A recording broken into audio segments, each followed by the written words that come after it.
Hello friends, welcome back to my channel. Today I will discuss about a homeopathic medicine Agnus castus. दोस्तों हमारी homeopathic Mathematica में जितनी भी medicine हैं patient में आशा की किरण जगाने का काम करती हैं। जब पेशेंट की सारी आशाएं ख़त्म हो जाती है, होप ख़त्म हो जाती है, तब ऐसे में अगर होम्योपैथिक मेडिसिन का इस्तेमाल किया जाए तो पेशेंट में एक आशा की किरण जगती है और पेशेंट की बीमारी जड़ से ख़त्म हो जाती है। तो आज हम जिस मेडिसिन के बारे में बात करने जा रहे हैं वो मेडिसिन है एग्नस कैस्टस। दोस्तों एग्नस कैस्टस होम्योपैथिक प्रैक्टिस में कंप्लीट इम्पोर्टेंसी के लिए इस्तेमाल की जाती है।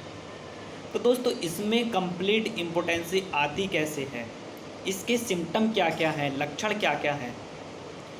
दोस्तों इस मेडिसिन में क्या होता है कि पेशेंट में कंप्लीट इम्पोर्टेंसी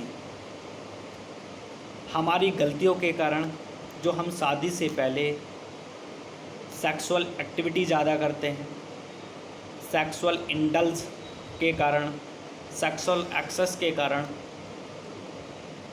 इस तरह की दिक्कत आफ्टर मैरिज हमें भुगतनी पड़ती हैं। जब हम बिफोर मैरिज इस तरह की एक्टिविटी को ज़्यादा कर लेते हैं, एक्सेस मात्रा में कर लेते हैं, तो हमें कंप्लीट इम्पोर्टेंसी आफ्टर मैरिज भुगतनी पड़ती है। ऐसे में जब हम सेक्सुअल एक्टिविटी के लिए जाते हैं तो हम अपने आप को नाकाम पाते हैं, हम परफॉर्म नहीं कर पाते हैं। हमारे सेक्सुअल ऑर्गन क्या होते हैं, कोल्ड हो जाते हैं, रिलैक्स हो जाते हैं, फ्लैसिडिटी हो जाती है,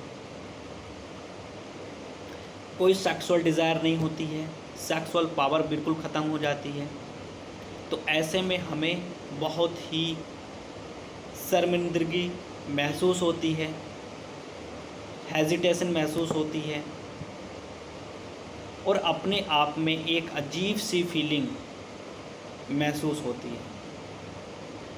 नामर्दी जिसे बोलते हैं वो दिक्कत आफ्टर मैरिज हमें भुगतनी पड़ती है।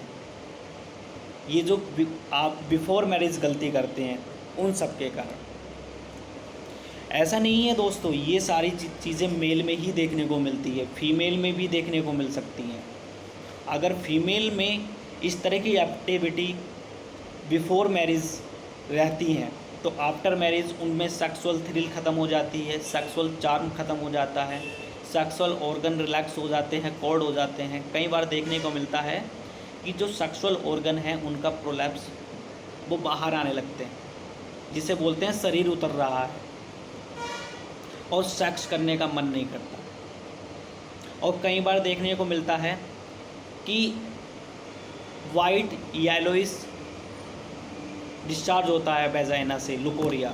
तो ऐसे में इस तरह के मेल या इस तरह की फीमेल अपनी सेक्सुअल लाइफ का एंजॉय नहीं ले पाते हैं इस कंप्लीट इम्पोर्टेंसी की प्रॉब्लम के कारण। और इस तरह की फीमेल स्टेरिलिटी का शिकार हो जाती हैं, वो मां नहीं बन पाती हैं क्योंकि उनमें सेक्सुअल थ्रिल नहीं है, सेक्सुअल डिज़ायर नहीं है, सेक्सुअल ऑर्गन है उनका प्रोलैप्स हो रहा है, लुकोरिया हो रहा है। और दोस्तों ये दिक्कत ज़रूरी नहीं है कि सेक्सुअल एक्सेस की वजह से भी हो सकती है। एक कारण और है, ये कारण तो है ही है, लेकिन दूसरा कारण है अगर हमें गोनोरिया की पास हिस्ट्री है, अगर हमने उसे एलोपैथिक ट्रीटमेंट से सप्रेस कर लिया है तो उस सप्रेशन के कारण भी कंप्लीट इम्पोर्टेंसी की प्रॉब्लम हमें आगे चलकर देखने को मिल सकती है। तो ऐसे में हमारी इच्छा बिल्कुल ख़त्म हो जाती है। तो एग्नस कैस्टस सेकेंडरी गोनोरिया के लिए बहुत ही अच्छी मेडिसिन है। अगर इस तरह की फीमेल माँ बन भी जाती हैं तो नर्सिंग पीरियड के दौरान उनमें मिल्क का जो प्रोडक्शन होता है वो या तो होता ही नहीं है या ना के बराबर होता है।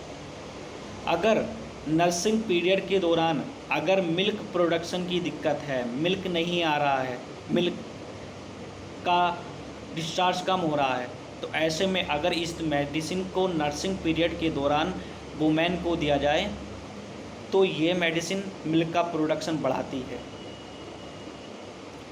दोस्तों, ये मेडिसिन इन सब चीज़ों में ही काम करती है जो मैंने आप सभी लोगों को बताई है। तो आशा करता हूँ कि मेरी यह वीडियो आप सभी लोगों को समझ आई होगी। और दोस्तों, अगर आप मुझे सुझाव देना चाहते हैं तो प्लीज़ अपने सुझाव कमेंट बॉक्स में लिखिए। और दोस्तों, अगली वीडियो में फिर मिलेंगे एक ऐसे ही अच्छे टॉपिक के साथ में। और दोस्तों, जय हिंद, जय भारत।